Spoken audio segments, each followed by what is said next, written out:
Hello friends, অবশেষে 3 দিন পর ভিডিও আসছে সবার জন্য। কেননা শরীরটা একটু খারাপ রয়েছে, গলার সমস্যা, কাশি হয়েছে প্রচণ্ড হারে, তার সাথে সাথে চ্যানেলে স্ট্রাইক, বাবার শরীর খারাপ, এই পুরো বিষয়গুলো নিয়েই 2-3 দিন অত্যন্ত পরিমাণে আমি একটু ঘেঁটেছিলাম, যার কারণে ভিডিও আমি নিয়ে আসতে পারছিলাম না। আজকে আমি তোমাদের জন্য নিয়ে আসি ভিডিও, দুটো সেমিস্টারের স্টুডেন্টসদের জন্য আজকের এই ভিডিওটা খুবই গুরুত্বপূর্ণ হতে চলেছে। বিএডে যারা বাবা সাহেব আম্বেদকর এডুকেশনাল ইউনিভার্সিটি বা বাবা সাহেব Ambedkar education university under students রয়েছে, বিএড ফার্স্ট এবং থার্ড সেমিস্টার উভয়ের জন্য আজকের এই ভিডিওটা কিন্তু খুবই গুরুত্বপূর্ণ হতে চলেছে। কেননা অনেক প্রশ্ন আমি পাচ্ছি ইনস্টাগ্রাম, ফেসবুক বা টেলিগ্রাম গ্রুপে, আমি প্রশ্নগুলো পাচ্ছি। ত্রিপুরার ক্যান্ডিডেট বিশেষ করে অনেক কোশ্চেন করছেন আপনারা। তো আজকের ভিডিওটা দেখলে আপনাদের মোটামুটি একটা কনসেপ্ট কিন্তু ক্লিয়ার হয়ে যাবে রিলেটেড এক্সাম।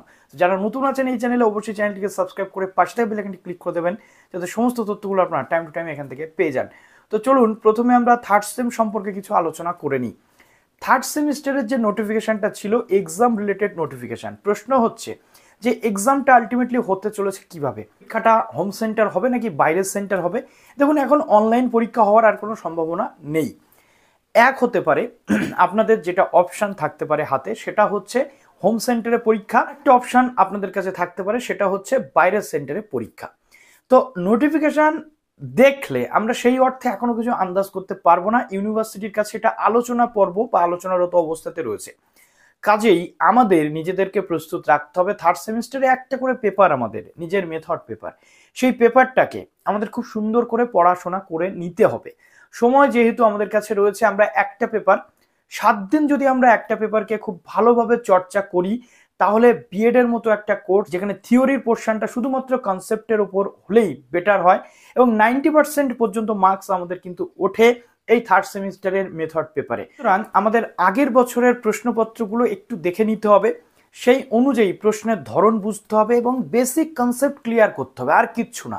বেসিক কনসেপ্ট যদি আমি ক্লিয়ার করি, যেমন থার্ড সেমিস্টারে রয়েছে বিভিন্ন মডেল চার্টের ব্যবহার, সাবজেক্ট ওয়াইজ বিভিন্ন প্রশ্ন রয়েছে, যেমন জিওগ্রাফির ক্ষেত্রে এক্সকারশনের গুরুত্ব কী, এই রিলেটেড যে প্রশ্ন রয়েছে এবং মেথোডোলজি, এই জিনিসগুলো আমরা খুব সুন্দর করে যদি পড়ে যাই, আমরা 100% উত্তর দিতে পারবো এবং প্রত্যেকটা প্রশ্নের উত্তর আমরা দেবো এবং 90% নাম্বার সেখান থেকে আমরা পেয়ে যেতেই পারি অনায়াসে।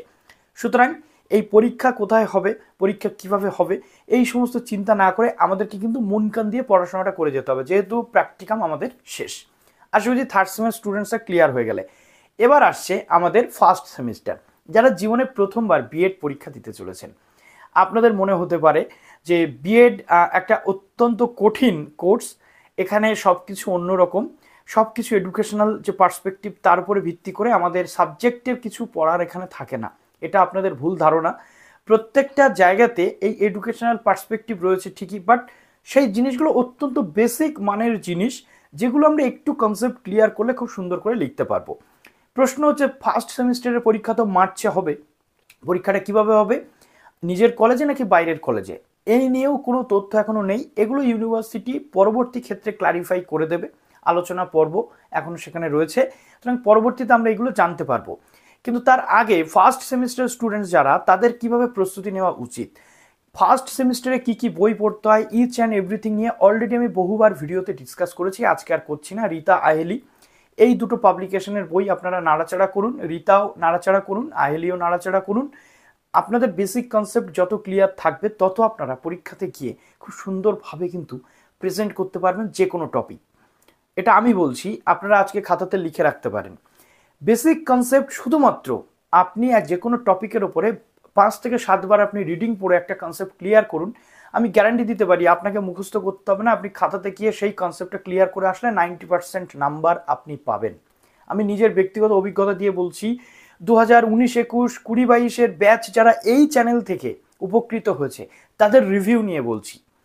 তো আপনাদের ফার্স্ট সেমিস্টার 22-24 যারা, তাদের ক্ষেত্রে এইটা কিন্তু, এই থিওরিটি কিন্তু অ্যাপ্লাই করতে হবে। এর আগের বছরের প্রশ্ন দেখুন, আগের মাত্র 2 বছরের প্রশ্ন আপনারা দেখে যান। এই 2 বছরের প্রশ্ন আপনারা যদি দেখেন, আপনারা একটা কনসেপ্ট পেয়ে যাবেন। কিছু প্রশ্ন অল্টারনেটিভ এক্সপেরিমেন্টাল থাকে, বাট এক্সপেরিমেন্টাল কোশ্চেনের উত্তর দেওয়ার জন্য বেসিক কনসেপ্ট ক্লিয়ার করা জরুরি। বিএড এর নিয়ম হচ্ছে প্রত্যেকটা প্রশ্নের উত্তর আপনাকে দিয়ে আসতে হবে। কোনো প্রশ্নের উত্তর আপনি যদি জানেন বা আপনি নাও জানেন ছেড়ে আসলে চলবে না, আপনি মোটামুটি পড়ে গেলে বেসিক কনসেপ্ট ক্লিয়ার থাকলে লিখতে পারবেন। বিএডের যে খাতা আপনাকে দেওয়া হবে তার একটা লিমিটেশন থাকে, আপনি চাইলেই সেখানে হিউজ যে বিষয় সেগুলো ইন্ট্রোডিউস করতে পারবেন না। যে প্রশ্নের উত্তর যতটুকু আপনার লেখা দরকার সেই প্রশ্নের উত্তর আপনাকে ততটুকুই লিখতে হবে। একটা 2 নম্বরের প্রশ্ন, এখানে আপনার 5টা 2 নম্বরের প্রশ্ন থাকে, 3টে 5 নম্বরের প্রশ্ন থাকে, একটা 10 নম্বরের প্রশ্ন থাকে, এই হয় 35 বেসিক পেপারগুলো। ইটিসি 1 এর ক্ষেত্রে আপনার হয়ে যায় 25 নম্বরের পরীক্ষা। প্রত্যেকটা পরীক্ষা আপনার কিন্তু 1.5 ঘন্টা করে সময় আপনি পাবেন, 1.5 ঘন্টার মধ্যে আপনাকে লিখতে হবে, মাঝখানে আপনি গ্যাপ পেয়ে যাবেন কিন্তু 1 ঘন্টা। তো সেই 1 ঘন্টাতে আপনি পড়ে নিতে পারবেন যে আপনার নেক্সট পেপারে কি কি আসতে চলেছে। আর কোন পেপার কবে সেটা আমি আর বলছি না, আপনারা অলরেডি স্ক্রিনে দেখে নিন যে কোন পেপারের যে রুটিন সেটা কীরকম রয়েছে। এবং অনেকের প্রশ্ন থাকবে, দাদা আমি ত্রিপুরাতে রয়েছি, প্র্যাকটিকাম পরীক্ষা কবে হবে, থিওরির আগে নাকি পরে? প্র্যাকটিকাম পরীক্ষা ন্যাচারালি থিওরির আগে হয়, আবার পরেও হতে পারে। এখানে ইউনিভার্সিটি যেমন যেমন সিস্টেম তৈরি করবে তেমন তেমনই হবে। সুতরাং প্র্যাকটিকাম পরীক্ষা আগে যদি হয় তাহলে আপনাকে আগে থেকে খাতা রেডি করতে হবে, আগে থেকে আপনাকে প্রস্তুতি নিতে হবে। যারা ত্রিপুরা থেকে আসবেন তাদের বলতে চাইবো আপনারা সময় নিয়ে আসুন হাতে, কেননা সময় যদি আপনি না নিয়ে আসেন হাতে প্রবলেম হতে পারে। দুম করে পরীক্ষা যদি ঘোষণা হয়ে যায় আপনার কিন্তু সমস্যা, আপনি টিকিট না পেলে কিন্তু পরীক্ষা আপনার জন্য আটকে থাকবে না। অতএব আপনাকে আগে আসতে হবে। আপনি মনে করুন যে থিওরির পরীক্ষার 10 দিন 7 দিন বা 9 দিন আগে বা 5 দিন আগে প্র্যাকটিকাম পরীক্ষা হবে।